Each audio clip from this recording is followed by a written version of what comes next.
hari TikTok imaze iminsi iri gutrendinga bita gisenge n'amatiku rero cyangwa amatiku. Rero wenda umuntu bita Jara mbivugiye kuri isi mikoro aradukurikirana rwose ambabarire anamfashe n'umuntu mukuru ndamwubaha n'umubyeyi aba nka mushiki wanjye sibyo. Yego ntazongere kuvuga ati ngo ni ngiyewe ukoresha ira account ngo nirirwa mbasebye. Byo bibazo bibaye muri ikipe bikaba bitumye ikipe igiye kumanuka. Tujye kugira ngo mbere ko umukino utangira habanje kuba igikorwa cy'uwahoze ari kapiteni wa Marine Ismail Kikamba. Yego wari umaze mu ikipe ya Marine imyaka igera kuri 6 ari kapiteni wayo. Yego yayikiniye imikino 130 myinshi cyane, ayitsindira ibitego 5 ibitego bike ariko atanga imipira ivamo ibitego 60 kumva kari kimwe.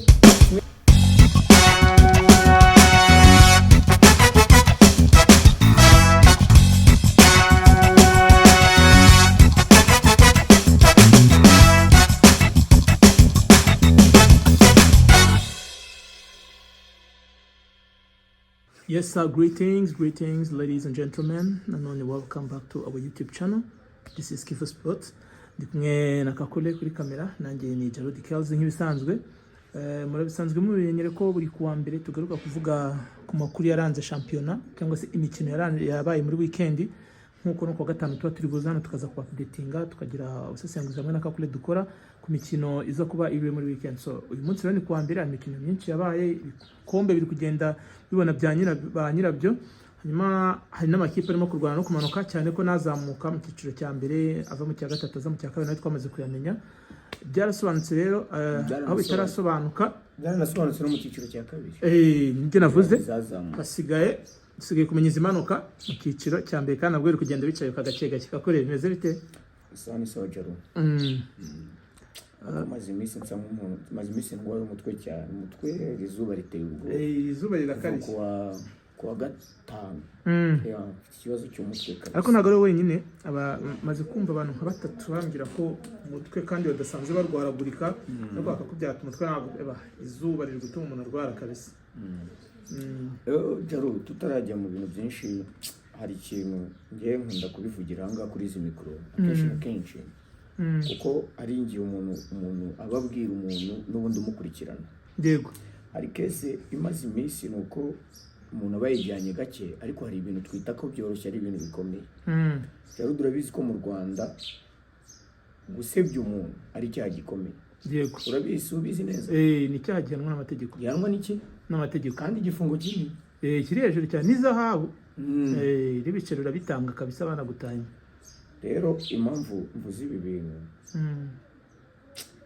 hari umuntu umaze iminsi uri kunyataka kandi ku bintu ntakoze natanazi. Umuntu bita Jara Hajabe. Hari TikTok imaze iminsi iri gutrendinga. Nze kuri TikTok warayibonye. Uwo mupeti yagiye no mu rusengero abisabira imbabazi. Uyu mugabo Baraka yamujyanye muri Tanzania ngamujyanye mu bafeyeri. Gagiye kumwogesha singe nyine yewe n'uhari nahasize nawe nibameranye neza. Nakubwiye ko amanota arayandi ndayisigana 2-1. Rero ko rya jambo ryanjye bivugira ngo nifite amakuru ya ndani za ndani byarahitinze akenshi bitewe n'umunyamakuru bitariganira bwaje ukorera RBA. Yego ni term ikoreshwa n'abafootballeur abantu ba muri sport. Kuba nyine kuvuga ko ufite amakuru y'ibanga ari imbere muri equipe. Nuko byagiye mu giswahili kazandani. Twe twabikoze twakoresheje iryo jambo dukurikije nyine y'amakuru yo mu ndayisi ariko bijyanye na football bijyanye account si yanjye. Account yanjye ya TikTok Jaro turayizi. Ndayibona. Ibyo posting urabizi. Igihe tugezemo ntabwo ndi umu influencer. Ibyo bintu abantu bazabimenye. Jewe nzahora muri sport gusa. Kuko ariyo career yawe. Niyo career yanjye. Jewe ntabwo nzajya gufunguza TikTok ngo ngenerirwa nsebya abantu cyangwa se YouTube channel. Nina mfunguza YouTube channel izabijyanye na sport. Nibyo mbamo. Yego. Rwose byashatse kuba abantu bari bamwegere baramubwira ati ntabwo wapfa kwata ku muntu utazi ukuri, nta fact ufite. Nta fact urakeka kandi kugenda umukekera. Sinaye wa mbere hari n'abashuti banjye nubwo wari ukunyandikira mbwira ati harano nice numva bari kubivuga. Rwose ndamwubaha nawe anyubahe. Ntago TikTok ari yanjye, sinzi nyiri TikTok, sinzi ubasebye.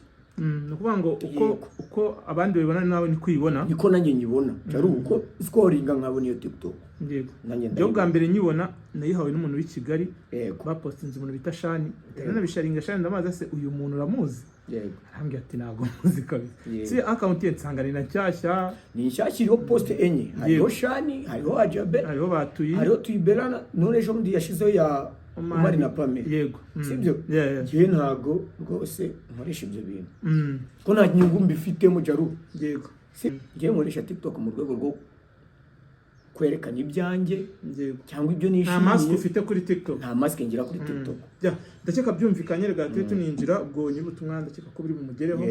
Hanyuma twinjire muri siporo twinjiza fresh nyine gite. Ngira muri siporo rero Beka Pro League yarigeze ku munsi wa 32. Yego. Hasigaye imikino ibiri ngo shampiyona y'u Rwanda isozwe nyiri igikombe yamaze kuboneka yabaye El Hilal Omdurman niyo twaye igikombe. Yego. Izindi zire cyarwanira imyanya. Ibiro ntabwo twe twabitindaho reka tuze duce muri resultat. Twe tunigire hahandi tuba dufite amakuru aho bikomeye cyane. Sibyo? Yego.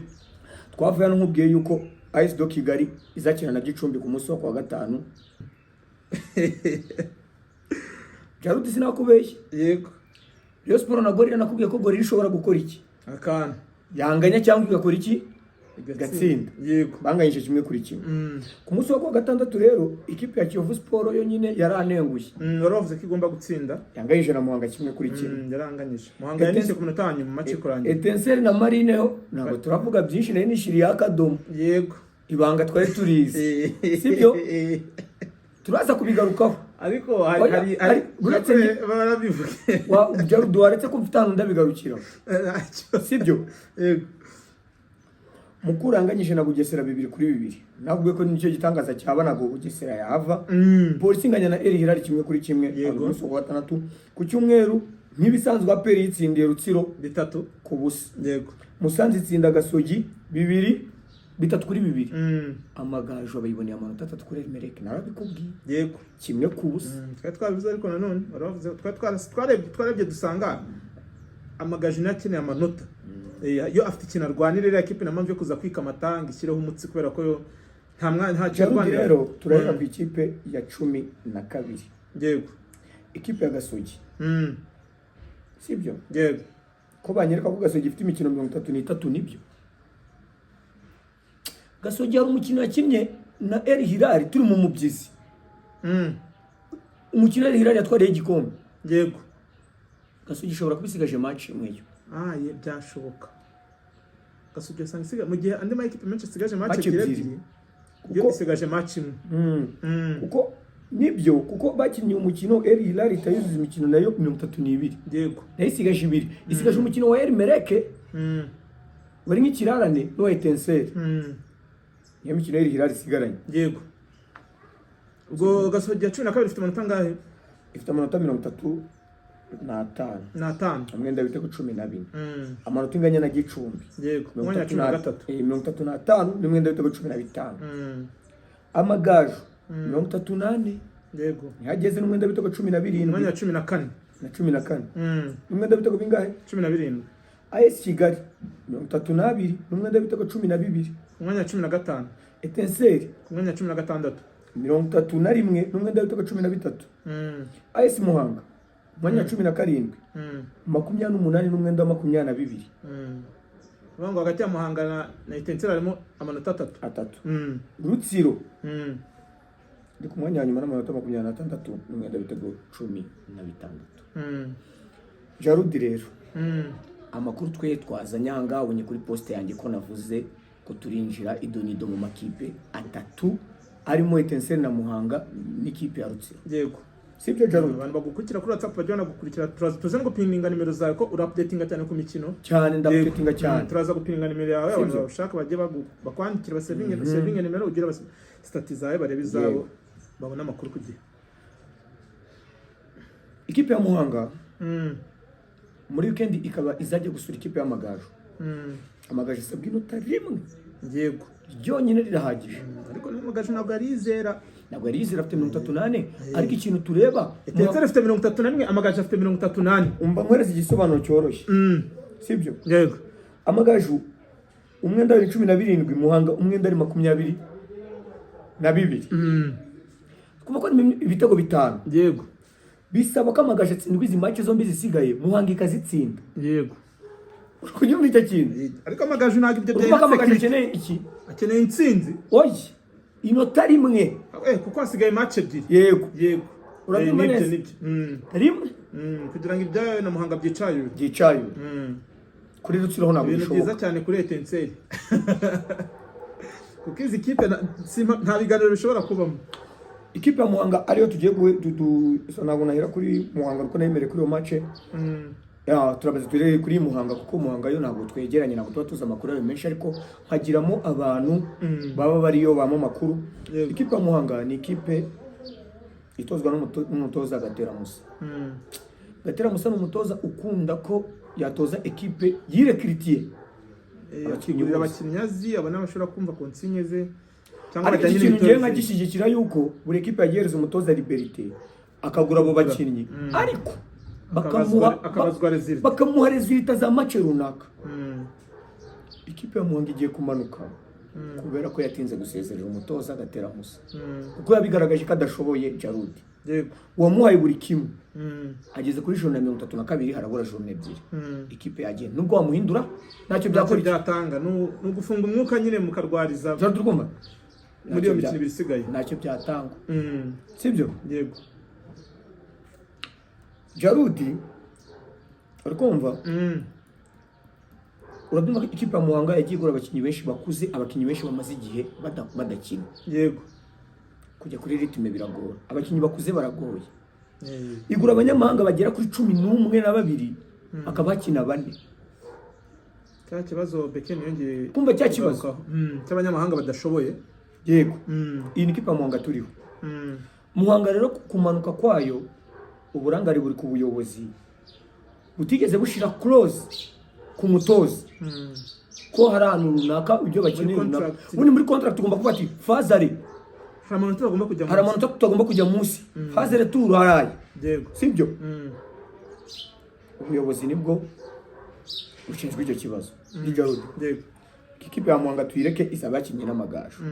Amagaju asabwa iki kunganya Muhanga bace ebyiri isigaranye nta gutakaza isigaranye Amagaju nizo gusohoka isigaranye make zo gusohoka yego izasohoka ku Magaju itigaruka isoke kuri Marine kandi n'ubu yari yavuye kwa Kiyo yego sibyo yego tujye ku ikipe ya Etincelle Jarudi ikipe ya Etincelle Jarudi nyenirebe mu kintu ya Etincelle na Marine wowe washe mu gice cya kabiri naje igice cya mbere nkigira muri stade bakinnye iminota 3 ahita bazamura iminota 4 nyongera katubanze tujye mbere ko umukino utangira habanje kuba igikora kimwe hafi kimwe cya kabiri hafi 48% sibyo Jarudi no kuvuga ngo mu mikino 130 yakinnye urebye assist n'ibitego yatsinze ushobora gusanga afite yagize uruhare muri 30 mu mikino 30 mbese igitego oya cyangwa uruhare rw'igitego yagize uruhare mu bitego 65 yego sibyo bitego 65 mu mediatere nanone abantu babyibuke ntabwo ari umukinnyi ukina atayizamu ni nimero 8 ni nimero 8 ntabwo ari bibi sibyo Sumari Gikamba rero asezeye ku mugaragaro ku myaka ya 35 ntabwo yarakuze cyane yego yaragifite imbaraga cyane rwose sibyo no kuba atarawenda muri Marine ataraye kubona umwanya, ariko Gikamba ni umuntu nkurikije ku bakinnyi b'amakipe ndebe yaba muri Etincelle cyangwa Rutsiro Sumari Gikamba yaba titulaire indiscutable sibyo Jarudi yego ibyo rero byarabaye birarangira umukino uza kuba urangira ari ibitego 3. Tunashimira Marine tugashimira na Gikamba ko cya gikorwa bakoze cyo kumusezera n'abandi bajye biga ntabwo bikunze kuba mu Rwanda no mu Rwanda muri rusange abakinnyi basezeye uretse Haruna mu Mavubi ni bangahe agasezera mu buryo bwiza kuri stade apana ngo yanditse kuri social media ngo akabaseremoni ukajya kubona umuntu kuri Instagram aranditse ngo ndasezeye Bakari Sarashe deje uko bana yagarutse Sarashe dadi yarasezeye nyuma arongera aragaruka nanjye speaker yise nyandikira ngo narasezeye ngo ndongera ndagaruka ngo nawe ngo sibasezeye ngo ukagaruka ngo dufite ngo screenshot zawe ibintu byiza ibyo rero ni ibintu byiza rero umukino waje kurangira ubona ko dukwiye no kuzatumira Gikamba hano tukamuganiza yewe ugomba kumutumira rwose Gikamba ni umuntu uzi kuganira muganira rwose kuri kariyeri yiwe akubwira inzitizi yagize yanyuzemo nawe n'ubu ngubu ntabwo Ismail Gikamba avuye muri kariyeri ni umutoza mukuru w'ikipe ya Marine batarengeje imyaka 17 tunashimira Marine cyane ko yabashije kuri organizing ibikorwa byiza yarebye talafite aravuga ati hari icyo wadufasha no mu bana bacu umutoza mwiza ibyo bintu byiza tujye tubanza turebe umuntu n'akamaro ke Jarudi ibintu byo bintu turaza kuvuga ariko no ku bandi bakinnyi bategure end za kariyeri nk'abakinnyi no bisha abakinnyi ba Marine bari kujya babwira papi ngo ni wowe usigaye papi nawe akajya babwira ati ngo ngenda cyafite igihe urumva ibyo ni byiza cyane Jarudi iyo ufashe ikintu ukagishyiramo umuntu ukimerita umuntu ukizi umuntu wagiciyemo Jarudi atandukanye n'uko Gikamba yaramaze igihe iruhande rwa Yves Rwasamanzi urumva ko byanze bikunze cyaro kuri inshuti yanjye nabona ikipe nkakubwira ngo ngwino nyungirize washobora gutoza wabishobora yagorana ibyo rero nibyo bibaye mu mupira wacu urafata umuntu ukamujyana mu bintu adashobora gukora ngo gari inshuti yawe ngari mwene wanyu ngashomye ngo ngarashomye ngarakanga kajya gukina n'amarangamutima dore nibyo byishe umupira wacu ibyo ngibyo sibyo ikipe ya Marine rero Etincelle bitsinze ibitego 3-2 ariko mu mbone zacu uko umupira wagenze narawubonye Jarudi hari abantu bagiye bikomanga ku gatuza muri stade ati ibi bintu ngo twabikoze ngo twabigize mu ruhare yarebye umupira ba Etincelle yarebye umupira se sibyo cyangwa n'abafana bataza ku stade bavugira hano hari umupapa twari tuhagararanye runaka natamentioninga ariko ariyizi w'umuboss kuntu abarambwiye ngo reba ngo buriya abantu ba Etincelle bari gukorera inama hariya bagiye ngo ndabicare ngo shampiyona yarangiye ngo hari icyo bakoze hano ikintu gikozwe hano muri stade hari n'icumi batanze ko ibintu byavuye mbari bazi ko byagenze Jarudi duseke amanota yarabonetse ariko ntabwo ikipe izayoborwa gutya umuntu ayobora ikipe imyaka 7 agomba kuba impinduka sibyo Jarudi umuyobozi ayobora ikipe imyaka 7 yose irwana no kutamanuka buri mwaka sibyo Jarudi ntabwo ngo ari umupira oya Etincelle ntabwo buri gihe ntabwo undi mwaka izongera ngo ifashwe sibyo kubera amanyanga yayo burangiye byaranambabaje cyane kuza nkishyura 5,000 kuri match yarangiye kabisa kuriya bisona byoroze ko yarangiye kutabimbajije ndiye barabimbwiye hari abandi bagiye duhura ku musigiti n'andi hano ku marigara bakambwira ati byarangiye bana byarangiye rero ikintu mwebwiriye Etincelle bibera isomo yego bibera iki ntabwo cyo ko Etincelle ijya kwinginga Marine ngo ibafashe interview Bekeni yavuze narayumvise ikipe ikeneye abanyamahanga batarenze 5 beza bo gufasha abanyarwanda yego sibyo niba umunyamahanga Bekeni ageze avuga ati niba umunyamahanga aje guhaha akabona adashoboye umwe bajya bamukubita n'ibiboko asubira iwabo cyane ntabwo bazaza kuko nta munyamahanga wasimbuka ikigara agasimbuka aho yari umunyemari akagera Igisenyi ngo abari umukinnyi muzima ibi bintu bikoze ku makipe menshi Jarudi cyane situbibonye Etincelle bibera iki amanuka afite abanyamahanga benshi Etincelle bibera iki isomo bibere isomo sibyo yego bibera isomo tugiye ku ikipe rero ya Rutsiro yanyu ikipe hari abantu bamaze gusa kuvuga ngo ndi kuyataka cyane ababwiye njye ntabwo nkunda ibintu bitari clear no hari ukuntu ubona ibintu biri kugenda ukabona ko bigusanye nuko byagakwiye kuba bigenda bikababaza bije ya Etincelle na nani ureni ya Rutsiro cyane Rutsiro ugiye kureba ngo ku bakinnyi ubona ari beza kurusha ba Etincelle ihemba mezi yose criminade wabuna shonje wamagara president akakubwira ati reka nkohereze ku iduka runaka bya mwene wacu umunyarutsiro baguhereza umuceri cyangwa guha amavuta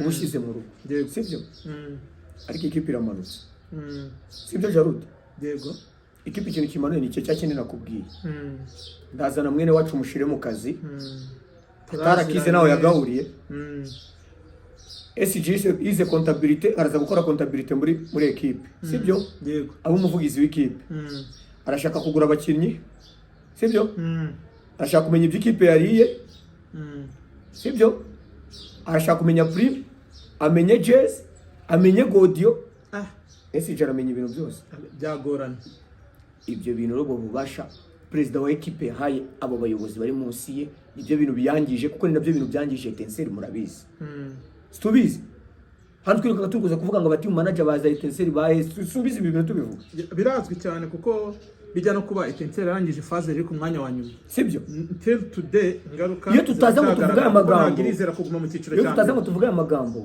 ntabwo byari gukemuka sibyo yego cyangwa reka nkwereka ku ikipe ya Rutsiro irimo ba nyirayo batazi umupira ubyumve neza yego uri kumutoza nakubwiraga muri Etincelle bita Baraka Hussein yego uramwibuka ndamwibuka w'umutanzania umusandokiba yego wabuze ko adafite document nibwo bimeze ese ubundi Ferwafa nta gicekinga abantu igiye guha license ko bafite ibyangombwa buretse gato ejo bundi mba ndamubonye muri Rutsiro ngo ni préparateur physique bitwa n'inkuba harya muri Etincelle akoraga iki nabwo ngo ari préparateur physique ariko wabaza president ngo uriya muntu ngakora iki ngasetsa abakinnyi ni kanyombya bagiye bareba comedy se ko zihari abakinnyi bagaseka ikipe sigaye journée 3 izanye Baraka Hussein ngaje gukora iki hari fitness cyane mu byumweru bibiri se by'ikipe igiye kumanuka oya cyane championnat muri byumweru bibiri ntabwo ari cyo kibazo Rutsiro yagize Rutsiro narakubwiye ati ibintu byapfiri umwana apfira mu iterura ibintu byapfuye bigitangira nibemera kaje sibyo ekipe imanuke bagende bitekerezeho yego sibyo ibi ngibi ntabwo ari byo bazaza bahoramo umusanduki muraje umushize mu kazi hari abandi bantu bafite document mfite amakuru ngo kuri match y'amagaju usinzi ngo ibintu yashize muri vestiaire ngo biri gutuma bimeze nk'umwotsi ngo na amafeyi amagaju niyabatsinze sibyo bintu Ferwafa yarayujije amagaju niyabatsinze hari n'abamambure b'amakipe amwe namwe bamaze guhanwa kit manager wa Gorilla yahanwe umwaka yego kubera kunyanyagiza ibintu by'amafu mu mirongo yego umwaka sibyo ngo abantu bafite utwo tentative two gukora ibyo bintu uyu mugabo ngiye mpamvu mikubwiye Jarudi ngiye nyina mu cyiciro cya kabiri mu ikipe ya Unity sibyo yego hari umwana twakinanaga witwa Patrick Jarudi sinzi ko iyo video yaratrendinze kuri TikTok wara gazaza ngo amakipe yose ngamukunde ngabona ngakina umupira ngiye kumuhesha igikundi abanyamanga bari kuza koshya abana bacu bari kubajyana igikundi uwo mwana ngiye namubwiye ijambo rimwe Jarudi naramubwiye impano udafite ntago izava mu bapfumu yego nujya mu bapfumu abafite impano yego uzagira ngo bikora n'amahera kuko umupfumu areba ya mpano yawe ufite akayibyaza umusaruro yego ni uyibyaza umusaruro akakubetinga ko byati naguteguye umeze neza kandi wowe wimereye neza muri wowe usanzwe ufite iyo mpano ufite touch y'umupira ufite iyo talent urukumva nibyo bintu yamukoze none turango arabizanye ikipe ragira amanuka hasigaye ibyumweru bibiri siko ibyo bintu bishoboka hari biragoye president wa Rutsiro rwose niba ari Damascene niba nagende yicare arebe ibyo ekipe rwose nakababana n'abanyamupira Jarudi ngiye mpamvu mbikubwira Jarudi ngiye nashaka kugira ngo nsase n'inzobe n'abantu babyumve ngiye nta kintu ngiyewe ikintu mpfa n'umuntu cyose ni ikintu kitari ukuri ese wa Rutsiro sinjye uvuze ko atari umuntu mwiza muri football ya Rutsiro yayangije sibyo yaba n'abakinnyi barimo hariya ntabwo yababaniye gute duhere kuri wowe nyine uburyo wenda utakubaniye kuko nta abantu babizi ko wari usigaye ukora muri Rutsiro ya under 17 njye nari muri U20 ariko maybe njye naratunguwe kuba nari maze amezi arenga 5 ndi muri ekipe umunsi wa journée ya mbere ya champion mu gitondo kuri match nkabona haje undi mutoza akaza yahawe kontra ngiye na kontra ngira ibyo bita binyibutsa ukuntu Seninga yamaze muri Etincelle byumweru bitatu akoresha tize akahita haza Romami bakamuha kontra mbere ya Seninga kandi Romami agomba kuza yungirije Seninga we itsoke umutoza nge waje yari kuba ari awa mbere kuri ngewe ahubwo ngi ikintu cyanyumije nuko SG yanyohereje contract yanditse ko ngomba kuyisinya kontra ari amezi 3 Jarudi kontra amezi 3 muri football noneho mu bana ese Jaru kandi abana baba bari gutegurwa mu bana n'abantu bategurwa nagarabana ari competition ngo uragura umusaruro bakwirukanye sibyo yego nabana bategura n'imyaka 10 n'imyaka 10 ninga Jarudi yego sibyo ngewe buriya Jarudi buriya ikintu cyose kirangirira mu biganiro kandi ibiganiro bikaba byiza ufite ukuntu wazukanira Strakar ngiye ngakumva ariko iyo umbwiye ikintu uri kunyemeraho ntabwo njya nkumva. Umuntu ashobora kuza kubwira ati wenda tuguhaye amezi 3 kubera ko payroll biragoranye, umuntu akakwigisha ikipe imeze nabi gutya na gutya ukabyumva, cyangwa wenda reka twe dushiremo close gutya ati nyuma y'amezi 3 sezita tuzaguha imyaka 2 tugore gutya ati contract ina amezi 3 buri kwezi tuzatugwa 50,000. Muri iki gihe ababwira se umutozo w'ibihumbi 50,000 nuwe. Niba kiti manager w'ikipe yanyu nka Rutsiro ahembwa 100 cyangwa 150, umutoza agahembwa 100. Ese dokima y'umutoza muzirore y'umutoza icyari cyo? Ese bazi imvune ziba mu butoza? No kubona niyo lisansi bazi imvune abantu baba baratakaje, sibyo? Ndavuga uyu mugabo ashatse gutesha agaciro ibyangombwa byanyu. Ngiye ntabwo nari ndi kubidiskitaho cyane, ahubwo niyo kontra Jaru yagiye kuyimuhashiza ukwezi muri ayo mezi 3 uri mu kazi. Uri kubyumva Jaru? None se bwo ariko basigaye angahe? Basigaye iminsi. Ahubwo akajya agenda abwira Rashid, kuko Rashid nyine rero yaransize ngo yamaye kontra nanga kuyisinya. Kandi ngiye buri gihe ngo yarambwiye ngo njye kuri biro ngo nanga kujyayo. Ngiye buri gihe naramwandikira ngo namuhamagara Jaru akambwira ngo nabo ndi kuri biro muri magira ndakubwira. Hategereza ko murambwira nambwira. None fine leta mbwira. Ganyuma nyine ndi kumubaza ngo kontra bigeze itambwira. Namwoherereje konte nimero ya konte byose n'ibiki. Sanga umuntu uza none ganyuma no ikintu cyancinege sambwira Jaru. Ngo nubundi singe wakuzanye. Akomeza nakugomba kuba. Ibyo shambaro kimara kuri mbwira. Kubusabusa 50,000 bitakwishyura inzu. Ayo amafaranga ahemba umukozi wo mu rugo. Yego. Vuye mu cyaro nawe kuko mu mujyi ntabwo yamuhemba. Ngo yakwemereye. Sando kimanyira utarize ibyo bintu. Yego. Kuko ntabwo wajya gukora umuntu wize hoteleri baza gukorera mu rugo ujye 50,000. Ntabwo byakunda. Sibyo? Naramubwiye ngiye akura ngo agasuzuguro nshira agasuzuguro. Amezi 2. Washaye ngaho yihorere pe. Ndi mutoya. Jaru ndi mutoya, ndi muri kariyeri. Yego. Mfite n'impano ndanabivuze ndabizi ko nyifite. Mu gihe Imana ikinije ubuzima nzatoza, nzakora neza, nzabona amafaranga yo mu mupira, nziga lisansi zose mbo mutoza nkuko ari byo nahisemo. Yego. Niyo kariyeri ariko ntabwo uzigera unsuzugurire mu bintu bidafite umumaro. Ese igihe Rutsiro ngiye ibyo bintu twarabipfuye, ariko singe ngiye nyine abantu banabimenye ko ari gutyo wavuye navuyemo hariya. Yego. Singe ngiye aramukoroga rwose. Nabo mukipe nkuru arabakoroga yirwa shwana n'abakinyi kurwana. President Rutsiro yaba ari we warwanye na Kawunga. Gerard kurwana yagiye kurwana amuza akajya gufata botine. Yego. Urumva yagiye avuga amasaga menshi cyane kabisa. Ngira ngo nshyireho umucyo abantu bose babona postinga Rutsiro ngavuga ati sezita izabiri kwakira za Sina Gerard ku mukeberi. Ibintu byaturutse kare. Ubona bagerageje gukora uruzi bw'akarere tunabishimira ko bakoze igikorwa cyiza. Yaba Rutsiro yari kwikamata uyu mwaka kuri kujya tumanuka byerekeje za intensi. Rero nena ya match nakubwiraga y'aba junior yabereye kuri Petit Stade sha. Yabaye saa 9. Zabereye rimwe na match ya Marine. Muri stade nini hakiniyemo 17. Yego. Ya Marine yakinye maybe na Gicumbi. Gicumbi tsinda 17 ya Marine 2-1. Ariko ya kipe nakubwiraga yitwa Tony. Ya Tony. Babarite. Atsinzi ya Marine yo 20 bitandatu kuri kimwe. Ubundi Tony abantu batarayireba ni academy ba imusanze y'umuzungukazi gutya taramenya igihugu neza. Uyu muzungu yasinye na academy yuzuye. Afite umva uyu muzungu yasinye imbere y'ubuyobozi bw'u Rwanda yuko we afite projet y'imyaka 20 muri iki gihugu. Yego. Kandi ngo ntago abakinnyi bagurisha mu Rwanda. Bose bazaba bajya hanze bazagirira u Rwanda akamaro. Ulaya kabisa bakazajya bagaruka muri national. Yego. Iyi equipe reka bizanagaruka muri weekend. Izakina na U20 ya Rutsiro. Okay. Abantu nabashishikariza kuzaza kureba iyo match bakareba iyo academy. Bajya baza birebera match z'abana genda zikunda cyane. Tunasaba n'abandi bashora mari kuza gushora muri academy zo muri Gisenyi kuko Gisenyi ni wabo y'umupira ni muri Gisenyi yakwiye kuzaba ikipe y'abakobwa akaba ikipe ya 3e division. Kuko iheruka y'abakobwa yatwaye na championnat yari yarindiye. Scandinavia kabisa. Cyaro rero mbere ko dusoza muri 2e division nari namaze kukubwira ukuntu byagenze. Yego. Byarangiye ikipe ya Sunrise itsinze Etoile de l'Est. Sunrise izamutse mu cyiciro cya mbere ari itwaye igikombe. Yego. Izamukana n'ikipe ya Unity cyane. Unity yatsinze Intare. Izo nizo kipe zabashije kuzamuka. Ariko nabyo wari wabivuze uravuga ati Intare simbona ikintu zizarwanira. Ntacyo. Iki rwose hariya yaba yizize itabonye intsinzi. Yego.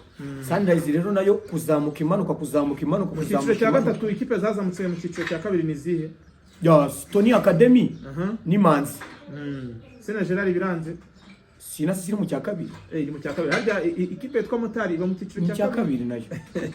Ariko ngigira umufana. Weki. Jaru. Ugeze kuri tapiruje Motari yakini. Wagira ngo baba babwiye ngo ari n'amama Motari bahagarike. Kabisa. Bose baba bari haraharuye. Ariko namusharamari buriye ngo muri business niyo ugiye gukora business izina rya business cyangwa uyu muhanzi izina uzakoresha mu Rwanda ryo irakonta. Kwitira abamotari bituma baribonamo. Kakurereka rero dusereza ahangaha Kivu Sport n'ubundi iraza kugaruka nyuma muri iyi minsi hari rero mbere ko tunasoza Jarude. Beka Pro League isigaye iri seriye cyane. Yesi tangaza igihe shampiyona 2027 izagaruka ryari tariki enye z'ukwezi kwa 9. Tariki enye z'ukwezi kwa 9 mwaka. Aho uyu mwaka igomba kuko irarangira kuri 30 z'ukwa gatanu. Yego. Ubwo rukumva harimo ama pre-season urabizi ko Kivu tournament hani Gisenyi irahari rwose Kivu pre-season Chamiri bipostinga 200,000 amakipe akazakina tukareba Tala ziri hano dushishikariza Etincelle Marine kujya kureba Tala. I Kigali hari agaciro hari yitwa Esperance tournament zose n'amarushanwa abu kwezi hafi kwezi. Yego. Tuba twinjiye mu kwezi kwa 7 amakipe agatangira nazo pre-season zayo kwezi kwa 9 champion bikoze iki. Twibutsa n'abantu ko iyi YouTube channel barimo kureba ibiganiro irimo batera nkunga ba Kivu pre-season. Yego. Ni gutyo rero urukumva ko aba bantu bari seriye cyane. Dusoreze ahangaha. Dusoreze ahangaha. Kadusoze ndibutsa ko abantu mukeneye ibikoresho by'ubwubatsi muri Japanese Business Group ni ruguru y'umusigiti kuri Jamia ni Kigali Gisozi yewe ni Rusizi Kamembe turahari. Mugende munyarukiye mugure ibikoresho byose mwamukeneye bijyanye na finissage. Twongeyemo n'imitako yo mu nzu. N'abakeneye gukoresha kuretusha imodoka yagonze bakubye gukora amaportail abantu bari muri finissage y'amazu mu ngwano agiye atandukanye muri paint arabibafashamo cyane. Serjanga rero mugire ibihe byiza we sign out.